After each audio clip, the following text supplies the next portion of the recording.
তওবার কথা তোমার চিন্তাতে আসে নাই। তুমি অনেক কিছু হতে পারো, তুমি মুসলমানের কাতারে থাকবা না। তুমি অনেক কিছু হতে পারো, তুমি ইসলামের কাতারে থাকবা না। যারা নামাজ পড়ো না, তুমি টের পাও না, মসজিদের দরজা তোমার জন্য বন্ধ হয়ে যাবে। তুমি মনে রেখে দিও, মসজিদের সাথে তোমার সম্পর্ক তোমার হয় নাই, তুমি জান্নাতের দরজাও তুমি খুলতে পারবা না।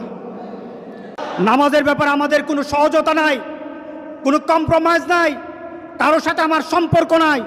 নামাজ আছে তো সম্পর্ক আছে, নামাজ নাই আল্লাহর সাথে তার সম্পর্ক নাই, আমার সাথে তার কোনো সম্পর্ক নাই। আপনি ঘোষণা দেন, পরিবেশ সুন্দর হয়ে যাবে, তওবা কবুল হবে, আল্লাহ আমাদেরকে রক্ষা করবেন, আল্লাহ আমাদেরকে রক্ষা করবেন ইনশাআল্লাহ। আল্লাহর কাছে তওবা করে করে কাঁদি, মাবুদ আমাদেরকে তুমি এই গজব থেকে বাঁচাও, আমাদের গজব থেকে বাঁচাও। আল্লাহ যেন সবাইকে হেফাজত করে, আল্লাহ যেন সবাইকে হেফাজত করে। নামাজ যারা পড়ে না, ঘাড়